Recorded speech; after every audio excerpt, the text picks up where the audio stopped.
So good morning. I know I'm the last speaker and hopefully the only one who had technical challenges. So thanks for bearing with me.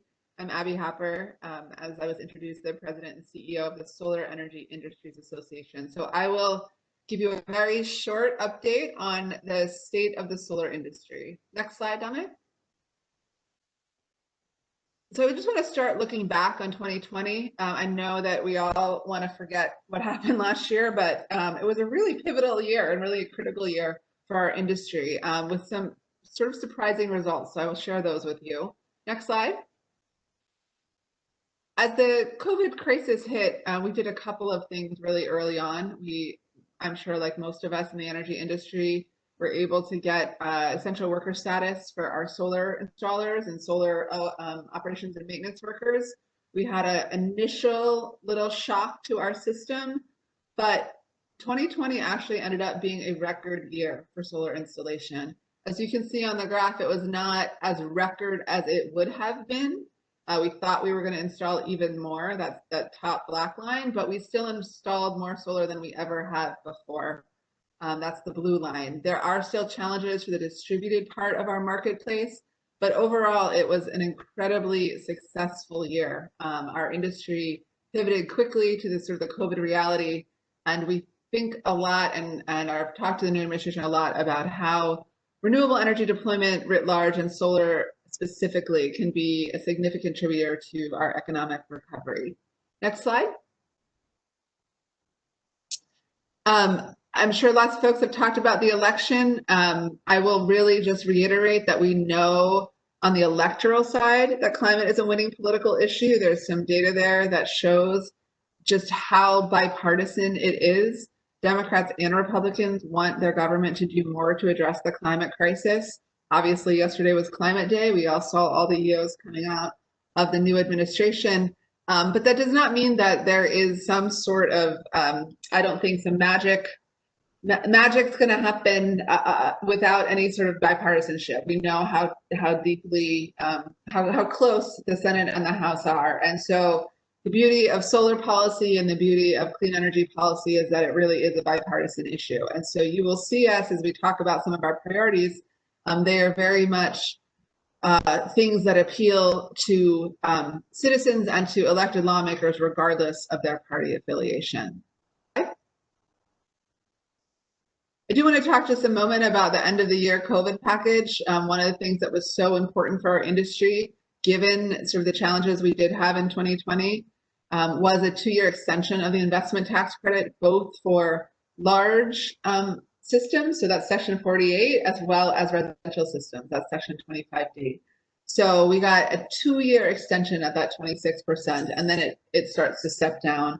We really see this as a down payment on a holistic climate policy. So this is certainly not the end of our advocacy by any means, but it does give our companies a little bit more time to continue to deploy capital. Next slide. And then some other really important things in our in that end of the year bill that really were important for renewable energy, specifically $1.5 billion over the next 5 years for solar R&D. There are lots of things that we need to continue to pay attention to, storage being one of them. And so as we think about both what are the technologies, but what are the ways in which we integrate this technology into our system, what are the ways in which we get the right workforce in place, those will all be important parts for the Department of Energy to focus on. Similarly, streamlining the permitting process. You know, we are solar developers and solar manufacturers and solar installers, but most importantly, we're businesses, and certainty in permitting is critical to our bottom line. And so that Renewable Energy Coordination Office 3DOE is really a great step forward. Similarly, the Secretary of the Interior reducing rental rates, which were totally out of whack with some of the other technology sources on public lands. And then last but certainly not least, the Secretary of Interior must establish goals for renewable energy production on public lands.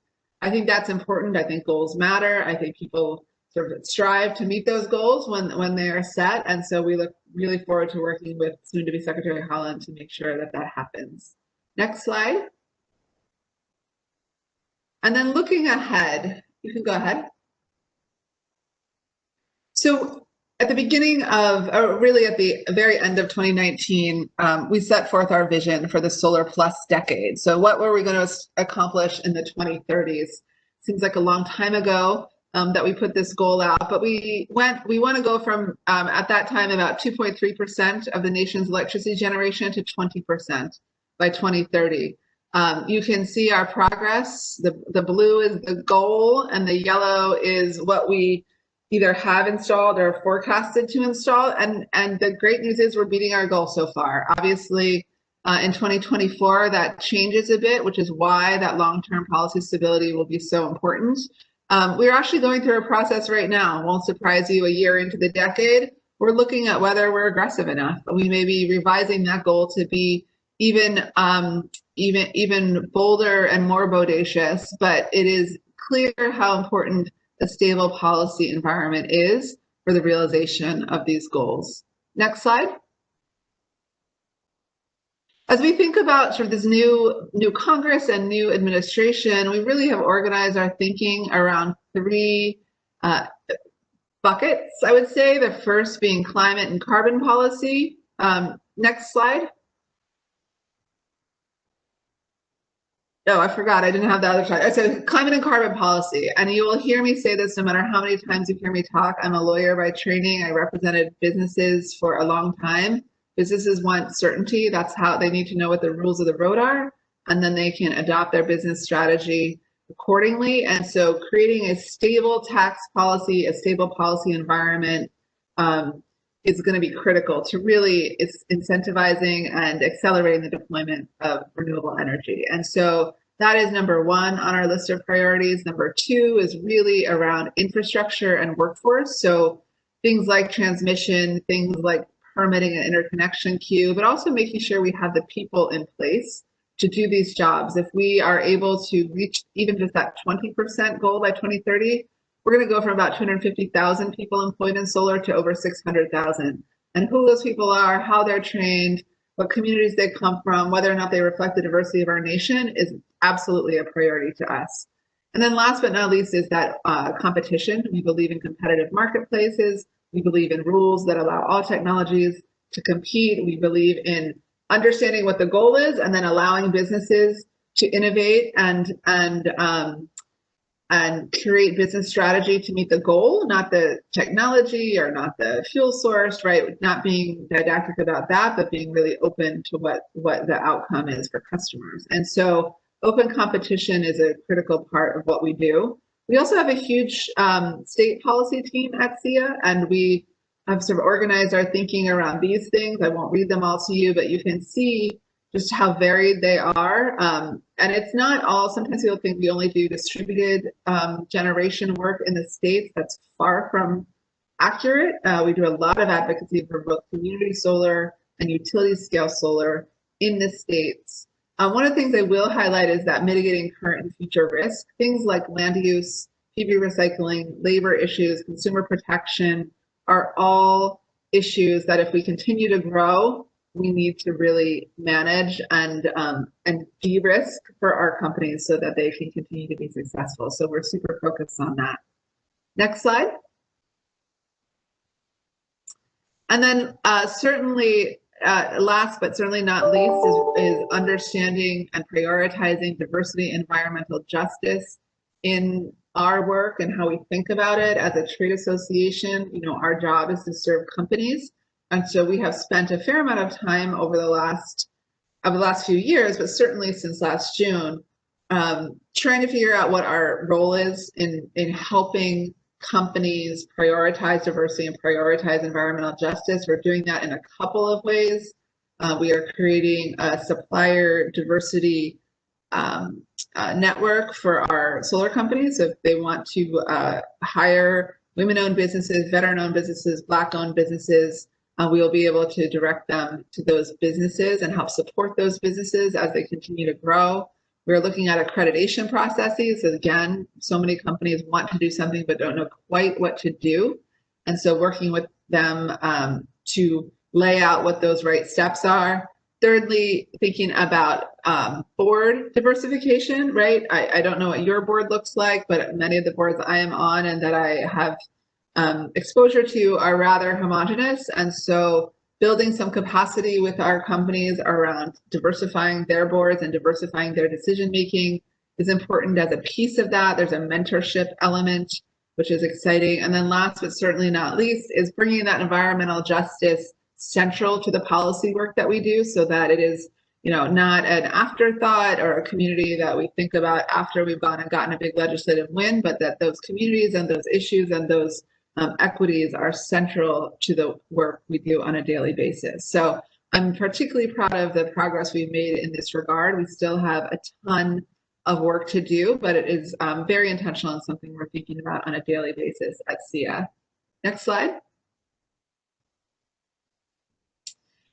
And then lastly, I will just say these are the ways in which we, to put forth to my team, our 2021 goals for the year. They're around increasing market opportunities and mitigating business risk. Again, we represent companies.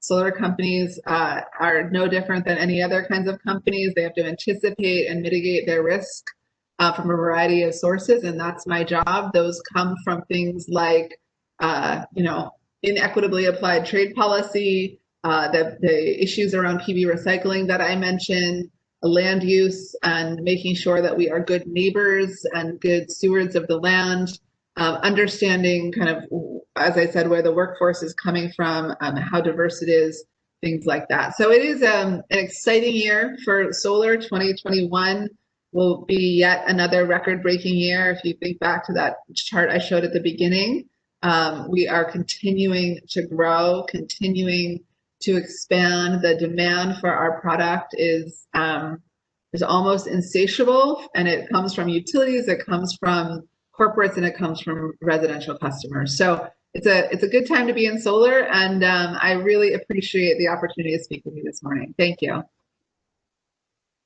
Thank you, Abby, for an excellent presentation. Very optimistic look at the future of solar. I'm sorry that we had trouble with the broadband, but I think your message came through loud and clear. We maybe have time for a couple of questions. One question we have is, what with the proliferation of distributed generation, we see a lot of potential pathways for mischief in terms of cybersecurity. How are you guys working with your members to make sure that when a distributed generation facility is connected to the distribution network, that it's secure and secure as it can be? Yeah, no, it's a priority of ours. I think it may have been on that mitigating risk piece. If not, it's certainly something that's a way that we think about it. Our goal is to have solar be the most secure asset generation source on the system. So we are working, I think probably like many of the people on this call, with the federal authorities that are setting the standards and understanding the technology and sort of understanding who the manufacturers are. We have put together sort of some best practices for our companies. But this is a whole, that is one area where there's concern. I think there's lots of areas, obviously, in the system where there's concern, but we are very much cognizant of that and proactively working on it. Fantastic. Well, I wish we had more time, as I wish we had with all the speakers. I think we could spend a lot of time discussing many of the aspects that you brought forward, but I want to thank you for your participation in the forum, and I hope you'll join us again next year. Absolutely.